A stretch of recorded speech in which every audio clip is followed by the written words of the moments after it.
Muy buenas tardes, ¿cómo están? Para los que son nuevos, como no lo saben, esto es Mandalo Protocolo. Mandalo Protocolo es un lugar donde hacemos protocolo y ceremonial para empresas, para amas de casa, banquetes, servicio de mesa. Como todos saben, gran parte del éxito de los negocios son las relaciones y cómo nos comportamos frente a ellas. Bajo el marco de responsabilidad social, citamos a emprendedores y empresarios que nos cuenten su trayectoria de una manera totalmente voluntaria, el cual uno recomienda a otro. Nuestro recomendado del día de hoy es Juan Pablo. No voy a contar más de su carrera para que él nos cuente un poco. Él va a ser nuestra inspiración del día de hoy, viernes. Voy a darle entrada a Juan Pablo.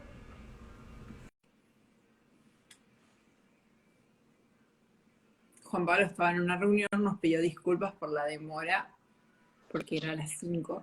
Hola Juan Pablo, ¿cómo estás? Hola Cande, ¿cómo te va? Gracias por la invitación. Mil perdones por la demora, estos 20 minutos de demora, pero bueno, como te decía recién, la realidad, la nueva normalidad nos somete, viste, a estas cuestiones de la agenda que a veces se retrasan un poquito. Así que mil gracias por la paciencia. No, por favor. Juan Pablo, contanos, como sabés, esto es una comunidad de emprendedores y empresarios donde todos aprenden Claro. buenas costumbres y buenos modales. Como repetí recién, parte de las relaciones es una parte importante, un porcentaje motivador para los buenos negocios y exitosos negocios. Contanos vos cómo empezaste, cómo arrancaste, cómo empezó todo. Bueno, a ver, tengo casi un cuarto de siglo de trayectoria, parece como, viste, wow, pero bueno, son 25 años. Ujú. Empecé, bueno, luego que me gradué, me dediqué a la consultoría, obviamente uno va encontrando, yo creo que la vida, viste, te va dando oportunidades a las cuales uno toma o deja, de acuerdo a, obviamente, a si uno sabe si eso es lo que uno cree que es lo mejor para uno, si es lo que uno realmente siente, lo que es lo que le gusta. Me dediqué a la consultoría algunos años, sobre todo el área de lo que tenía que ver con la opinión pública y demás. Yo soy licenciado en Ciencia Política en la Universidad Católica de Córdoba. Y luego, en algún momento de esos primeros años de aprendizaje, entendí que el mundo corporativo o el mundo empresarial, de alguna manera, era lo que más me interesaba. Entonces, a partir de ahí me dediqué a la actividad corporativa, empecé mi carrera en telecom personal, la compañía celular que estaba recién en sus primeros pasos, viste, arrancando como una compañía, consolidándose tanto en todo el país como en Buenos Aires. Y ahí, bueno, nada, hice una carrera, la verdad que muy interesante, aprendí mucho de la compañía, del mundo corporativo y también de muchas personas, de las cuales incluso algunos ya te digo, tengo hoy, después ya no estar en Telecom, estar vinculado al mundo de las telecomunicaciones, con una amistad de bastantes años y mucha confianza, mucho aprendizaje. Y bueno, después la vida me llevó, bueno, nada, por distintas áreas dentro de Telecom, fui ascendiendo, fui creciendo profesionalmente, como persona también, digamos, ¿no? Uno no solamente desarrolla habilidades desde el punto de vista profesional, sino también personal, y la verdad que eso es muy interesante. Tuve algún paso por la función pública a raíz de algún funcionario, de un funcionario que me ofreció volver a la actividad pública y la verdad que insertarme un tiempo en incurrir en la vida pública y la verdad que fue una experiencia también muy interesante porque no solamente por el hecho de una carrera, porque la verdad que la vida pública de alguna manera, si bien es gratificante como aprendizaje en un montón de cosas, viste, no, lo que tiene que te da mucho, si le sabes aprovechar, te da mucha experiencia, es como una especie de posgrado largo, ¿no? Wow. Así que sí, un posgrado intenso, más que largo, intenso, de mucha actividad, porque ¿viste? La función pública en momentos intensos, imagínate, yo fui desde 1999 hasta el 2003, o sea, una época de Argentina que era compleja, del gobierno de Menem, en principio, bueno, el gobierno de la Rúa y después el gobierno de Duhalde, una época muy difícil, pero digamos, insisto, de mucho aprendizaje, lo que nunca dejé de hacer es estudiar, yo tuve ahí una maestría, hice varios posgrados, de alguna manera me preparé para el mundo que venía, después volví al mundo corporativo, ¿no? Curiosamente volví a Telecom, a Telecom Argentina, estuve algunos años ahí, después, bueno, después la rural, donde me encuentro actualmente, en cada lugar, en cada posición, como dirá ahora en este momento soy director de Relaciones Institucionales de la rural, como te decía, y en cada lugar logré, en la medida de lo posible, abrevar, ¿viste? Aprender lo mejor de la actividad y bueno, obviamente lo que es el mundo corporativo. Así que te diría, no sé, ahí me quedo abierto a algún comentario tuyo, alguna pregunta tuya, pero bueno, nada, en estos 25 años de trayectoria, nada, logré desarrollar una experiencia bastante vasta, sobre todo en lo que se refiere al área de asuntos públicos, relación con gobierno, obviamente que al haber estado en la actividad gubernamental, de alguna manera, viste, uno logra tener ciertas habilidades de cómo interpretar la vida del funcionario público, del que está en la actividad pública, y por supuesto, ¿no? Todo lo que tenga que ver con el mundo de la vida pública, ¿no? Que es compleja, ¿no? En un país como Argentina, en el mundo en general, y en Argentina en particular, sobre todo teniendo en cuenta que hoy, viste, con el tema de las redes sociales, la aparición de estos nuevos modos de comunicarse, bueno, hoy estamos en uno, digamos, ¿no? En lo que es lo que es Instagram Live, pero digo, de alguna manera, viste, es una herramienta muy interesante son herramientas muy interesantes como para poder comunicarse con distintas audiencias, ¿no? Yo, por lo menos de mi parte, la ocupo para grabar y después van para YouTube, pero sí es una nueva Claro. manera. Antes se grababa con un grabador, con un Sí, de sí. cosas. Pero, Sí, pero hay que haya gente haya gente que esté en vivo, en directo, desde su celular, porque yo creo que lo que hoy ha promovido este tipo de aplicaciones es la democratización de este tipo de actividades. Vos fijate hoy por hoy con WhatsApp, digo, alguien manda una noticia o manda un tweet y la noticia, pero en minutos se viraliza, llega a un montón de gente, que antes era mucho más difícil. Con lo cual la velocidad, la circulación de la información es mucho más rápida, mucho más veloz, y evidentemente el impacto de este tipo de novedades es mucho mayor también, ¿no? Entonces yo digo que eso para, por ejemplo, para la actividad corporativa o para la actividad pública en general, es un desafío, ¿no? Porque digo, de alguna manera estar preparados todo el tiempo, todo el día, las 24 horas del día, preparado, escuchando a tus audiencias, ¿me entendés? Escuchando a tus audiencias para ver qué opinan de vos, ¿sí? Y eso es todo un desafío. Yo creo que hay muchas compañías de consumo masivo, sobre todo, son las que creo que de alguna manera han desarrollado mejor estas habilidades, pero fíjate que no pasa que hay algunas veces que se les escapa a algunas compañías, algún tema, qué sé yo, alguna falla en su producción, ¿viste? Y demás, y logra, y se comen un dolor de cabeza, digamos, ¿no? Entonces yo creo que es tan veloz esta situación que hace que obviamente hoy es un tema de agenda primordial, por lo menos así lo creo yo, en cualquier compañía que se precie de contar con una reputación corporativa, y bueno, a lo que vos obviamente, vos nada, te dedicás y la imagen, la reputación de una compañía, de una persona, de una marca personal, obviamente para el funcionamiento, para lograr el desempeño exitoso, digamos, ¿no? En la actividad comercial o personal también. Pero una pregunta de tu primer párrafo que me quedó latente. Vos Sí, decías que tenías 25 años en esto. Pero se te sí. ve muy joven. ¿Cuántos años tenés? Te diría que al revés, te preguntaría ¿cuánto me das? No, tengo 50 años. Sí, en realidad tengo 50 años. Pues, Este, de chiquito. empecé, ¿eh? Empezaste chiquito, de chiquito. Bueno, me terminé la facultad y ya arranqué, digamos. Claro. Arranqué enseguida, digamos. No tuve waiver, digamos. En realidad, viste, nada, terminé a los 24 y a los, viste, 25 arranqué en alguna. Nada, como te dije, tuve 4 años dedicados a la consultoría, años muy interesantes porque fue la primera experiencia, o sea, arranqué freelance, pero porque la verdad que así se dio y, qué sé yo, en los 90 tenía oportunidades de ganar dinero de maneras, digamos, con este tipo de proyectos fácilmente o con más facilidad que ahora, y bueno, nada, la verdad que lo logré y después nada, de ahí me di cuenta, uno va probando, ¿viste? me di cuenta que tenía interés en abordar el mundo corporativo, digamos, así fue. Muchas personas ya que ya han pasado me han dicho lo mismo. En los 90 tenía un contexto, un paradigma totalmente muy diferente para desarrollarse que ahora para emprender es como un poquito más difícil. Yo, más que periodo, yo creo que, ¿sabes qué? Hay que dejar de usar esas connotaciones o estigmas que tienen que ver con las décadas en Argentina, porque a veces, viste, eso termina generando una interpretación de carácter político. Yo creo que hay ciertas condiciones que No, ayudan. ¿eh?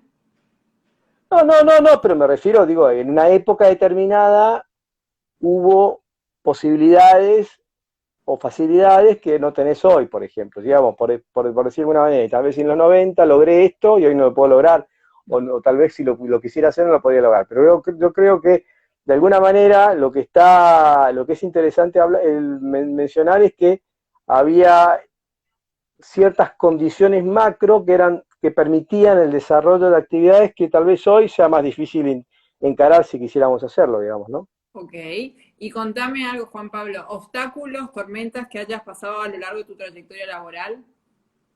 Un montón. La verdad, te diría Arrancamos. que... No, la verdad que un montón que tienen que ver con las condiciones de,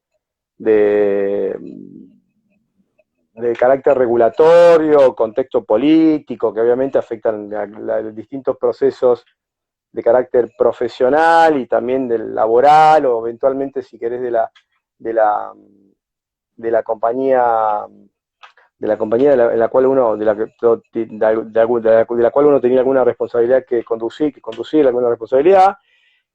Un montón, la verdad, no sé, si quisiera mencionarte alguna en particular, te diría que puede ser desafíos relacionados con cómo insertar, cómo de alguna manera ser lo suficientemente sólido en la argumentación Ujú. o la elaboración de argumentaciones lo suficientemente convincentes para lograr que tu interlocutor en una negociación se convenciera de lo que vos proponés es lo correcto. Y tuvo en eso, te digo, decenas, centenares, no sé si eso está exagerado, de situaciones en las cuales, bueno, nada, digo, a ver, yo siempre digo, es como cuando un vendedor quiere vender algo, ¿viste? Un vendedor cuando tiene que vender tiene que convencer a su potencial cliente o prospecto, decirle, bueno, mira, el producto que te estoy vendiendo es el mejor, ¿me entendés? Este cuaderno que tengo acá en la mano, ¿me entendés? Es el mejor para vos. O sea, es una necesidad que vos tenés que satisfacer.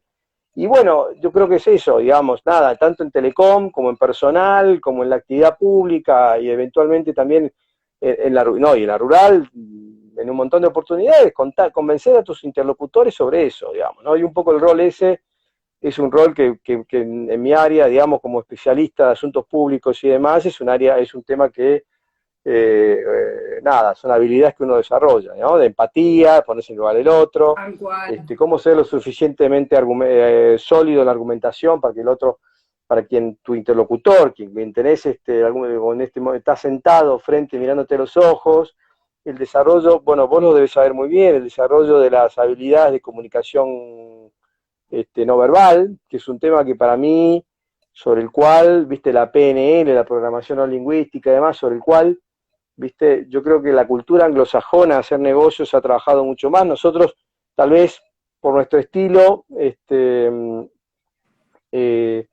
o menos. digamos, estamos un poquito más atrás, me parece a mí, ¿no? Pero viste que en general en Estados Unidos y en países de cultura anglosajona, la PNL, el tema del lenguaje no verbal y demás, viste, es como que un tema, viste, fíjate, hay una serie, Lie to Me, viste, viste, de cómo en cierta manera, viste, la comunicación no verbal forma parte de la agenda, porque dice mucho más a veces que lo que dice uno con la boca, ¿no? Con la voz. Y yo creo que eso es clave. Vos sabés que yo el año pasado con todo este tema, cuando arrancamos con los Zoom, le decía a algunos colegas, y machi, ¿cómo hacer para negociar, para cerrar un acuerdo con un interlocutor cuando a veces estás mirando por una pantalla de un celular, ¿viste? ¿Me entendés? Y a veces las habilidades que tenés, ¿viste? De lo gestual y demás, no son las que podés ver sentado. ¿Viste? Bueno, te ves y tenés una gotita de sudor que te corre por la frente, ¿viste? Que te dice de alguna manera, que te indica que la persona que está al frente está dudando, ¿viste? ¿Me entendés? Tal cual. Es como, es como divertido. Por eso yo también creo, yo creo que la vuelta a la presencialidad va a ser una cuestión que va a surgir naturalmente, digamos, ¿no? Y sabés que creo otra cosa, que digo, muchas de estas herramientas van a permitir, se van a quedar, se han quedado, ya se han instalado en la idiosincrasia de la gente, Sí. sobre todo la gente, digamos, que más usa las aplicaciones estas, y van a ayudar, me parece que van a ser un complemento ideal, de lujo, Sí. para lo que es, digamos, para lo que es la vida que llevábamos antes de la pandemia, ¿no? Antes del COVID-19, digamos. Nos adelantamos a nivel tecnológico por lo menos 5 años. A la fuerza, A la de fuerza. prepo, digamos, ¿no? Lo que hubiera sido un proceso natural de decantación, de ida y vuelta, de prueba y error y demás, fíjate que No. no quedó otra alternativa, era esa puerta o esa puerta. Che, viste, yo quiero ir por acá, no, tenés que ir por ahí. Y yo creo que de alguna manera ha obligado a aprender a los Sí. que le eran más reticentes, a los que resultó con más facilidad, aprendieron primero. Bueno, pasó en el tema, mirá, lo estoy viendo ahora, que he hablado con varios, con el tema de las entidades educativas en los colegios u universidades. Hay Sí. algunas universidades que en realidad fácilmente, sin mencionar nombres, viste, que ya tenían un background, un know-how desarrollado con respecto a lo que era la educación virtual, rápidamente se reconvirtieron a 100% digital. En cambio, y otras que les costó, ¿viste? Hoy ya estamos todos mucho más cancheros con el tema, ¿viste? Sobre todo por los chicos, no digo por nosotros. Pero bueno, la vida digital, educación, hasta incluso el entretenimiento. Fíjate que hoy por hoy, más allá de lo que es Netflix, plataformas de este tipo, digamos, pero digo, hay gente que organiza reuniones por Zoom, fiestas de cumpleaños por Zoom, ¿me entendés? Jangoteo por Zoom, ¿viste? Un montón de cuestiones que tienen que ver con la vida lúdica, con la vida social. Y bueno, nada, qué sé yo, la tecnología cumplió un rol importante, digamos. Yo creo que algunas cosas llegaron para quedarse. Pero a mí me cuesta, o sea, yo que tengo 30 me cuesta leer los libros por internet, por el iPad. O sea, a mí me cuesta, no me quiero imaginar a la persona que 60, 70. Bueno, pero ¿sabés qué pasa en eso, Candy? Creo que nosotros estamos en cierta manera un poquito más atrasados.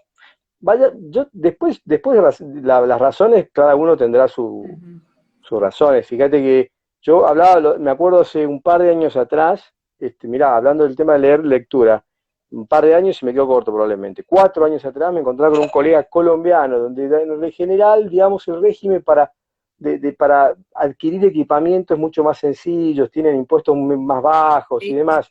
muy Me decía, mirá, yo la verdad, en un momento determinado estuve en Estados Unidos o compré por Amazon un Kindle, ¿viste? Y la verdad que lo incorporé como herramienta y no leo más libros, me dice, tengo todos los libros ahí. Y de alguna manera creo que eso, ¿viste? Nosotros estamos un poquito, qué sé yo, puedo decirte un poquito más atrasados. Pero bueno, nada, qué sé yo. A la larga nos va a tocar o nos toca, y yo creo que de alguna manera esta cuestión nos ha acelerado los tiempos, ¿no? No, pero aparte, no sé, en mi caso que me gusta leer, yo me bajo libros que no llegan a Argentina, no es que Claro, decido leer por el iPad. claro, Libros que claro. ni siquiera llegan, que ya Que están. no tienen edición en Argentina, sí, claro, está Exacto. claro, está muy bien. Bueno, seguimos porque no te quiero hacer retrasar tu tiempo. Tercera pregunta.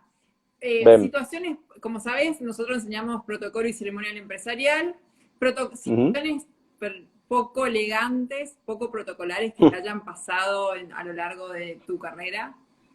Nos han Bueno, pero yo contado de todo, podés decir lo que vos quieras. si menciono alguna, creo que puedo incinerar a No, varios, sin digamos, nombres, ¿no? por Yo favor. lo que me pasó, a ver, yo te digo, he asistido, que yo haya protagonizado en lo posible y probablemente alguna gaf tenga, y digo, en ese caso juro que fue un accidente, ¿no? Fue sin querer, pero me ha pasado en muchas veces a situaciones de eventos de carácter público en el cual no, a ver, yo te cuento una cosa, yo soy un fanático y un devoto defensor del protocolo y del ceremonial empresarial, no solamente el diplomático, por decir que es un poco el tradicional, Sí. el empresarial, porque creo que es la mejor herramienta que iguala a dos partes, iguala a dos interlocutores, permite, o sea, genera ayuda a entablar la conversación, hasta incluso, suponte, entre personas de distintos países, distintas culturas, distintas idiosincrasias, de alguna manera igual a todo el mundo. O sea, algunos creen que, viste, que el protocolo y el ceremonial es una cosa fatua, una cosa media, viste, como, viste, No. recargada, además. No, no, yo creo que es una especie, es como hablábamos recién de la comunicación no gestual.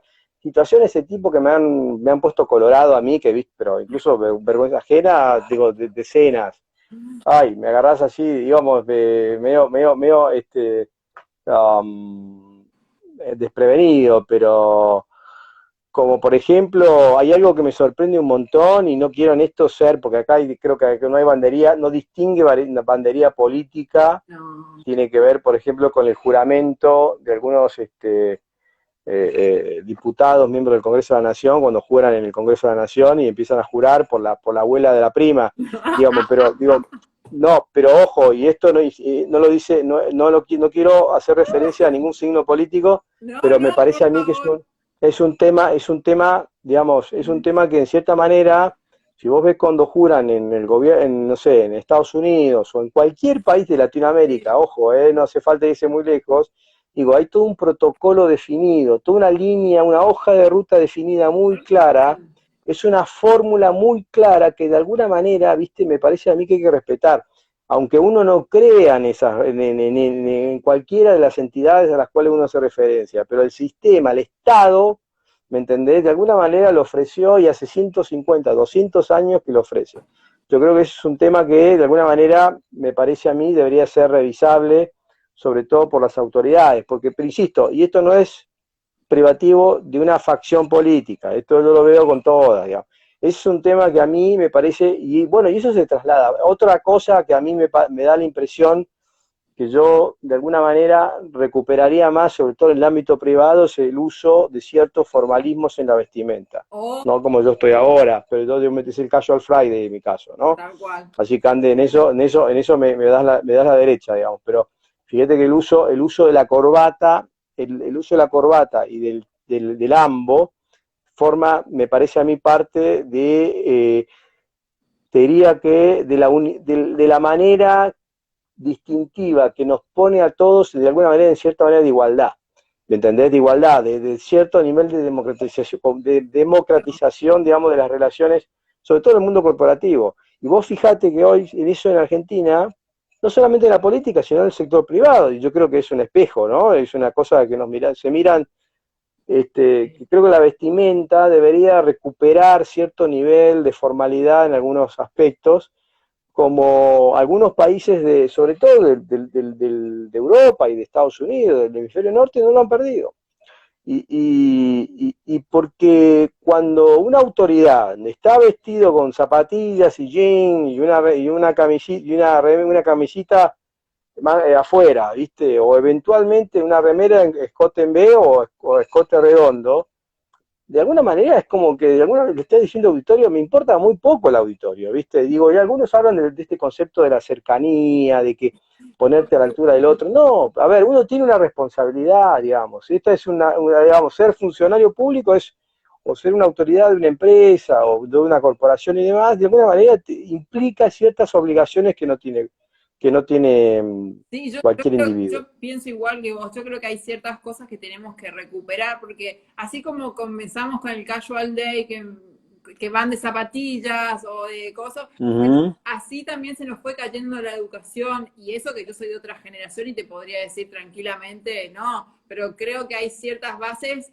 o hay que volver a ciertas fuentes que formales. Ciertos códigos del lenguaje no verbal, volviendo al tema que hablábamos recién, que de alguna manera son importantes a la hora nada, de lo que es la vida cotidiana, la vida corporativa, por ejemplo. Pero sin ir más lejos, yo no soy porteña, soy correntina. Cuando yo llegué a Buenos Ujú. Aires, empecé a decir a los taxis buenos días, buenas tardes, gracias. Y me miraban raro, como diciendo, pero ¿de dónde sos? Nadie Digo, saluda, soy del nadie interior. saluda. Pero no, acá nadie dice buenos días y ni gracias. Eh, Bueno, disculpad, yo sí, no lo voy a dejar de hacer. Como que yo creo que la educación en sí, en todas sus áreas, fue cayéndose, y bueno, también mm. repercute en lo laboral, también lo podemos ver porque cuando cae la educación, repercute en todas las áreas, ¿no? Estoy de acuerdo, estoy totalmente de acuerdo con vos, Cande, es exactamente así. Pero yo creo que de alguna manera, viste, entras en una especie de círculo vicioso en el cual se deteriora, viste, el aspecto personal, las formas del lenguaje, el lenguaje corporal, Yo con mis y terminás en una clientes, situación en la, la cual todo vale todo lo mismo, digamos. la primera sesión para saber el diagnóstico lo hago sacándolo a comer. Le digo, vamos a cenar, vamos a Mm, cenar, le digo. Y miro sus modales, miro sus formas, claro, miro la claro, cintura con la que maneja quizás al mozo, quizás a la claro, recepcionista. Y de ahí yo te hago un diagnóstico de qué te falta, qué tenés, qué no tenés. claro, Es impresionante. Bueno, pará, claro. nos estamos yendo por las ramas. Podríamos hablar toda la tarde, pero No, bueno, toda la tarde, sí, pero va, está muy interesante lo que decís. vamos a cuarta pregunta. Sí. Tres personas recomendadas que nos digas, que nos puede inspirar, que nos puede contar su trayectoria. Bueno, yo te voy a pasar el primero de Alejandro Toscano, un ex director de Whirlpool, consultor, un tipo que tiene una ex director de Whirlpool, de IBM, que es un gran colega, un gran profesional y una persona muy divertida que debes conocer sin lugar a dudas y que puede darte mucha información y también un puntos de vista que te van a resultar sumamente interesantes. Ujú. Después si querés te paso el Sí, contacto obvio, de él, digamos, lo pasamos por pero me WhatsApp. parece que es una persona que debes, el otro que te quiero pasar es Ignacio Rodríguez Raimúndez, que es es el director comercial de American Express, es un chico muy interesante, un chico muy interesante y que ha desarrollado una carrera de exitosa en American Express, en la vida corporativa durante 20 años ya, y la verdad que me parece una persona que puede resultarte de especial interés. Y el tercero, un director de Oracle, Argentina, Rafael Medina Walker, que es una persona a la cual aprecio mucho y que tiene una trayectoria ya de, diría, más de una década en el mundo corporativo, en las áreas de IT, digamos, ¿no? De Information Technology, que puede ser también una persona muy interesante con la que puedas conversar con él. Perfecto. Y la quinta y última pregunta, estos, como vos lo sabés, es una comunidad de emprendedores y empresarios que están aprendiendo y que generalmente las reproducciones se ven de noche, porque ahora están todos Bien. trabajando, ¿no? Las reproducciones se dan de noche cuando lo subimos a YouTube. ¿Algún consejo, sugerencia, opinión, alguna historia, algo que quieras decirle a las personas que te van a ver esta No, noche? a ver, yo creo que cada uno, primero ser lo que uno quiere, digamos, perseguir sus propios intereses y un poco dejarse llevar por la intuición, por el feeling personal y demás. Y por sobre todas las cosas, dejarte llevar por ese feeling, por esa motivación personal y perseverar en eso. ¿No? Digo, ¿me entendés? Vos que enfocás tu, tu programa y tu ciclo al mundo emprendedor, yo creo que de alguna manera, viste, detrás el éxito es una sucesión de fracasos, ¿no? O de experiencias frustrantes. De alguna manera perseverar, y creo que el hilo conductor de eso es la perseverancia, ¿me entendés? Sí, Así que yo creo que de alguna manera es no cejar en el intento, seguir adelante, no dejarse llevar por el desánimo y de alguna manera hasta que uno pueda encontrar el momento exacto en el cual el clic donde pueda llegar, ¿viste? A una experiencia que resulte satisfactoria o exitosa. perfecto. Un placer escucharte, Juan Pablo, la verdad, un placer No, el escucharte. placer es mío. Gracias por tu tiempo, gracias por por ser nuestro gurú inspirador del día de hoy, ¿no? Y nada, Bueno, muchas gracias. ¿cómo? Muchas gracias, muchas gracias. La verdad que el gusto es mío de estar en este ciclo, formar parte de este ciclo. Gracias a mi amigo Martín Cabrales, Te nominó que te nominó me como nominó. recomendaba, así que no nos podíamos perder. Así que bueno, la verdad que Martín es un amigo y una gran persona, muy generosa y por sobre todas las cosas. Yo, mirá, la verdad, la vida te va dando esas, la experiencia de alguna manera que en realidad uno valora a las personas Por lo que es. claro, por ser buena persona, ¿viste? Y yo creo que Martín reúne esas condiciones, una persona talentosa, este, un profesional exitoso, que le ha ido muy bien, pero por sobre todas las cosas es una muy buena persona. Hay un dicho que dice que nadie te va a nadie te va a recordar por tu currículum, sino cómo lo hiciste sentir. Así que me parece Bueno, que una experiencia viste, la dan algunos, la hacen algunos, bueno, algunos de estudios de psicoanálisis y demás, o talleres y demás, ok. en el cual te hacen escribir, te dicen en un momento una hoja en blanco y te dicen escribí, se llama la experiencia del epitafio. Si el epitafio, viste eso que viste, que algunos, viste, en algunas tumbas vos ves anotado, viste una frase y Sí. demás, un epitafio, pero bueno, nada, digo, nada, en un momento a todos nos va a tocar, pero digo, lo que quiero decirte, ¿cómo te describirías vos? ¿Qué pondrías vos en tu epitafio? ¿Qué crees que pondría un amigo en tu epitafio? ¿Un compañero de trabajo? ¿Un jefe? ¿Una persona un colaborador? Entonces, viste, de alguna manera es para lograr, entonces uno empieza de alguna manera a pensar, a tratar de, como decíamos recién, a ponerse en lugar del otro, ¿no? Sí. ¿Qué Y, viste, de pusiste empatía, vos? digamos. Uy, bueno, no me acuerdo. No lo hice yo mucho completo, así que no te puedo dar alguna pista porque no lo hice, pero digo, es una experiencia interesante y debe ser movilizante. Tremendo. Muchas gracias, Ujú. Pablo. Muy buenas tardes y muchas gracias por tu tiempo. No, al contrario, el placer es mío. Cande, te agradezco mucho el tiempo, gracias por la paciencia por la demora, así que bueno, un placer. No importa, necesitas ir a protocolo, pero no importa. Después te mandamos. Chao, Juan Pablo, gracias. Gracias, chao, chao.